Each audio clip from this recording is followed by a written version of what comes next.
They told us 3I. Atlas was just another interstellar object, a cosmic rock from some forgotten star system, gliding through the dark. But as it drew closer, the signals changed. And by the time the first data came through, humanity realized something was watching back. This is the story of the next 12 hours, the day the sky cracked open. What to do, where to go, and what might happen when the unknown decides to answer. It began at 8:07 a.m. Eastern Time. The United Nations Space Command and NASA issued a joint broadcast. The object designated 3I Atlas is confirmed to contain a structured core inconsistent with any known natural formation. Atmospheric entry is expected in less than 12 hours. Phones lit up, traffic stopped, social feeds flooded with panic, disbelief, denial. Some said it was a trick. Others whispered first contact, but the sensors didn't lie. Something metallic was coming, and it was big enough to see with the naked eye by noon. Within the first hour, governments worldwide activated emergency protocols. Airspace locked down. Satellites rerouted. The US military went silent, issuing only one line to the public: shelter indoors, avoid highways, remain calm. In homes across Texas, California, and beyond, families scrambled. People grabbed bottled water, flashlights, radios. You check your phone. No signal. The power grid flickers. The news anchors' voices start to shake. And somewhere above the clouds, a deep hum begins to ripple through the ionosphere. By 10 a.m., the first visible anomaly appeared over the Pacific, a crimson aurora stretching from horizon to horizon. Scientists argued live on air whether it was magnetic interference or re-entry plasma. Then came the recordings. Pilots described objects shedding from the main body of 3I Atlas, hundreds of them, moving in precise formation. The aurora wasn't just color, it was communication. Patterns repeating in light frequencies too deliberate to be natural. All over the world, ham radio operators picked up coded bursts, rhythmic, almost melodic. Morse-like, but not Morse. One message stood out, repeated every 11 minutes: do not run. By late morning, humanity split into two instincts: those who stayed and those who fled. Major cities saw gridlock. Gas stations ran dry. Families piled into SUVs and RVs, heading toward rural zones, desperate for open ground. Others, the preppers and planners, stayed put. They knew chaos kills faster than aliens. In Granbury, Texas, the small-town chatter grew tense. Neighbors helped each other board windows, fill tubs with water, check radios. One family, a father, a daughter, a toddler son, gathered in their living room, watching the distant glow in the sky. They didn't know it yet, but they were about to witness something the human race had never faced. Around 11 a.m., the internet began collapsing. First social networks, then satellite feeds, then GPS. Every major nation went dark within 40 minutes. Power stations overloaded. Phones went silent. Only shortwave radios kept a whisper of the world alive.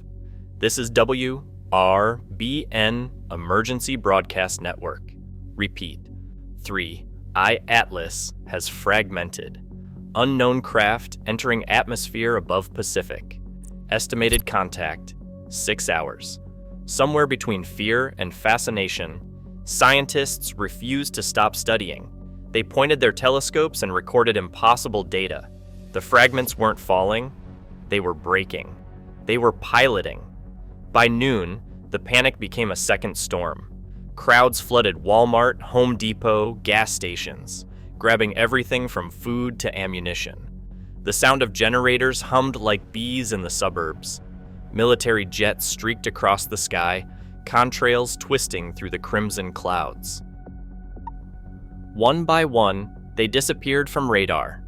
No explosions, no wreckage, just silence. Some began praying, others blamed governments for hiding the truth. But everyone felt it, a pulse in the ground, like a heartbeat beneath the soil.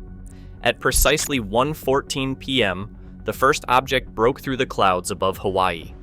Witnesses described it as smooth, black, seamless, like liquid metal shaped into a teardrop the size of a skyscraper. It hovered for nearly 2 minutes. Then a sound like thunder and whisper combined rolled across the ocean. Every compass within 200 miles spun wildly. Cameras failed. Then the ship folded inward, vanishing in a burst of white light. When the light faded, the island was gone.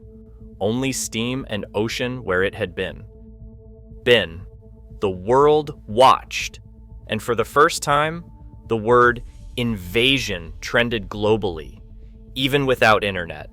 This was the hour choices became survival. Governments began issuing local evacuation orders, but communication was fragmented.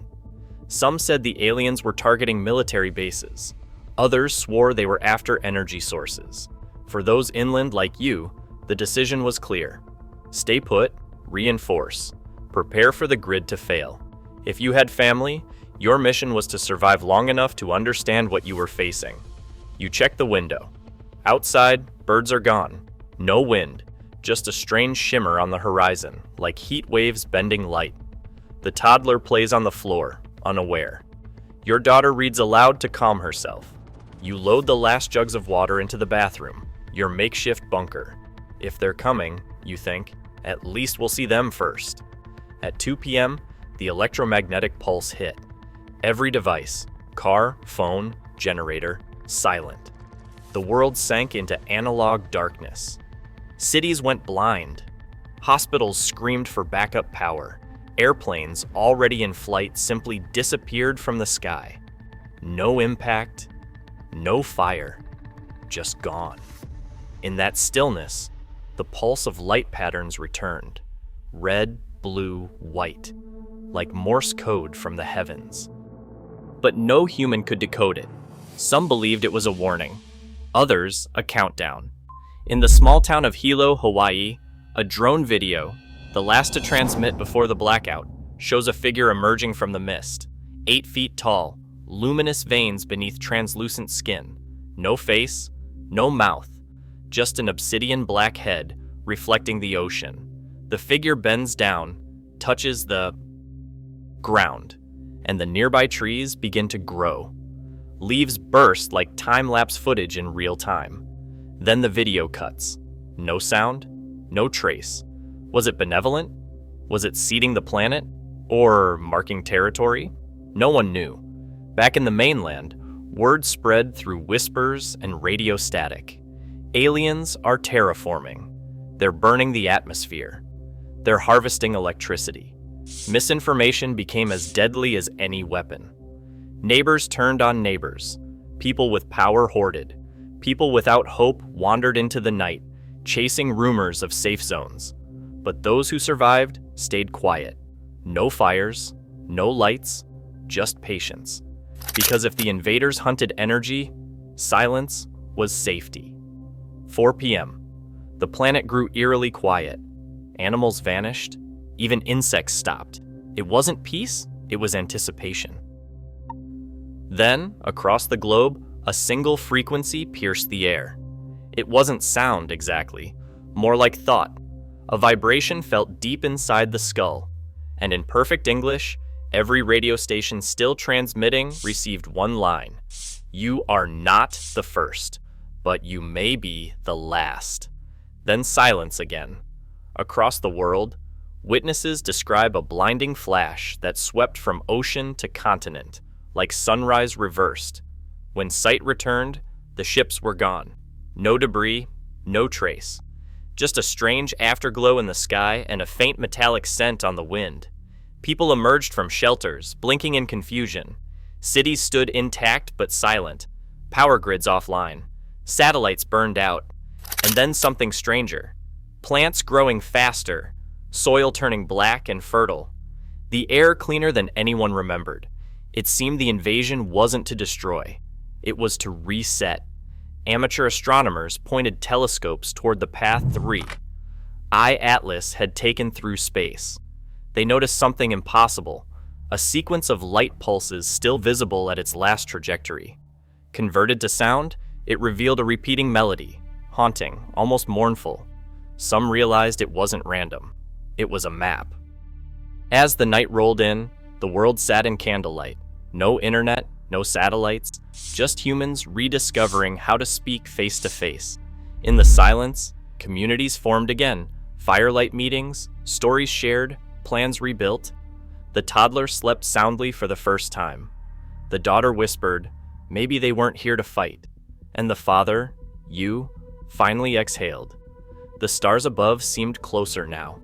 Maybe because we finally looked up with awe, not fear.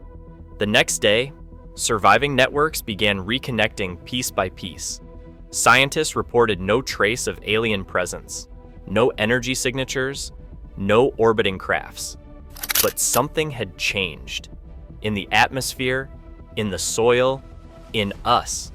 Heart rate slowed, pollution vanished, crop growth surged.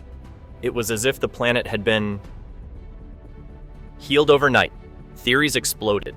A silent war we never saw? An interstellar quarantine reset? Or a test of whether we deserved to continue? No one had answers, but one truth remained. We were no longer alone in the universe. And maybe for now, that was enough. If 3. I, Atlas, ever returns, humanity will remember this day not as the day aliens came to destroy us, but the day they reminded us what we almost forgot. That survival isn't just about fighting or fleeing, it's about listening. To each other, to the planet, to the silence between the stars. Because somewhere out there, among billions of suns, someone looked at our small blue world and decided we were worth saving.